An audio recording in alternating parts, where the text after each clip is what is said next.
Hello दोस्तों, कैसे हैं आप सब। किताबी चस्का चैनल में एक बार फिर से आप सभी का स्वागत है।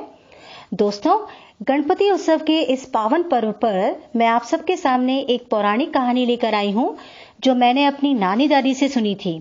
शायद आप सबने भी सुनी होगी, फिर भी चलिए एक बार फिर से उस कहानी का आनंद उठाते हैं।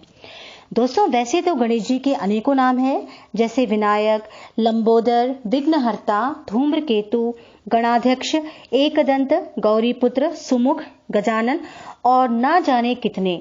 उनके हर नाम के पीछे कोई न कोई कहानी अवश्य जुड़ी है। तो गणेश जी का नाम गजानन कैसे पड़ा, आज उस कहानी को मैं आपको सुनाने जा रही हूँ। चलिए सुनते हैं। एक बार शिवजी के मुख्य गण नंदी माता पार्वती की आज्ञा पालन में कुछ गलती कर बैठते हैं।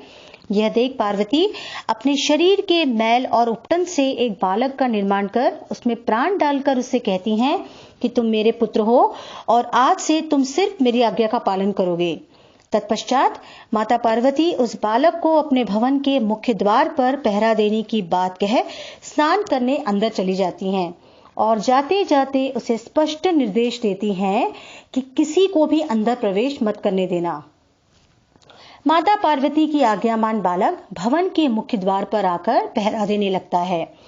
थोड़ी ही देर बाद वहां भगवान शिव का आगमन होता है।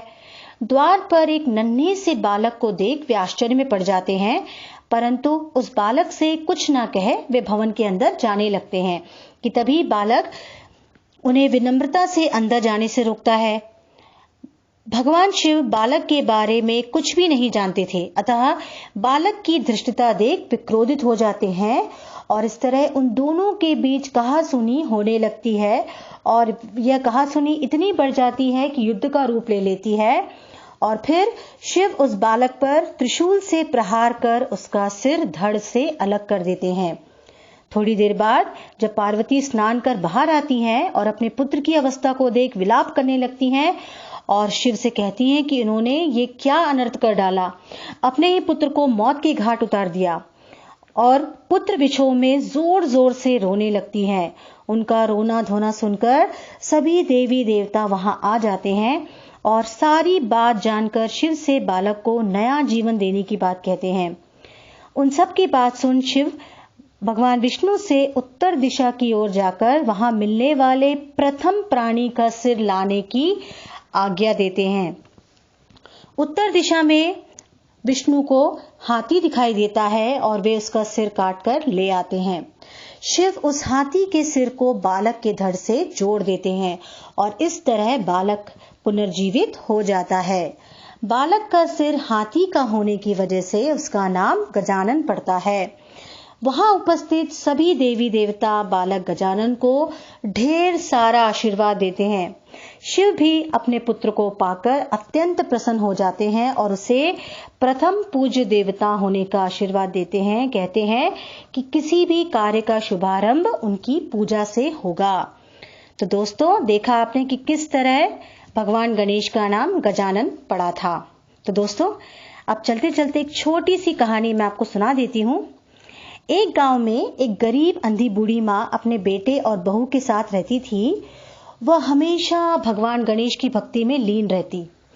गांव में गणेश जी का एक मंदिर था। बूढ़ी माँ हर रोज बिना भूले वहां जाती और गणेश वंदना करती। वह कई वर्षों से नियम से मंदिर जाती, चाहे तेज धूप हो या आंधी तूफान या मूसलाधार बारिश, वह मंदिर अवश्य जाती और निस्वार्थ भाव से गणपति की भक्ति करती, कभी उनसे कुछ नहीं मांगती।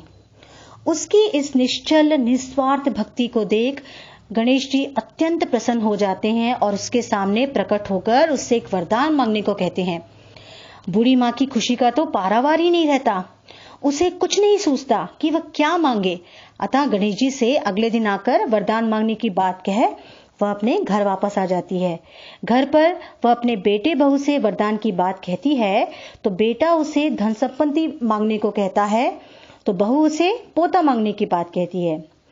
बूढ़ी माँ अपनी एक करीबी सहेली से भी सलाह मशवरा करती है तो वह कहती है कि तुम इतने वर्षों से अंधी हो, अतः अपने लिए आंखें मांग लो। काफी सोच विचार के बाद बूढ़ी माँ अगले दिन मंदिर जाती है। गणपति उसके सामने पुनः प्रकट होते हैं और उसकी इच्छा पूछते हैं। तब बूढ़ी माँ कहती है कि मैं धन धान्य से भरपूर अपने आलीशान भवन में सोने के गिलास में दूध पीते हुए अपने पोते को देखूं। बूढ़ी माँ की बुद्धिमानी देख गणेश जी अत्यंत प्रसन्न होते हैं और उसे उसका मनचाहा वरदान दे डालते हैं। बूढ़ी माँ एक ही वरदान में अपने लिए धन संपत्ति, पौत्र सुख और आंखों की रोशनी मांग धन्य हो जाती है। तो दोस्तों, यदि यह वीडियो आपको या ऑडियो आपको पसंद आया हो तो मुझे कमेंट करके जरूर बताएं। धन्यवाद।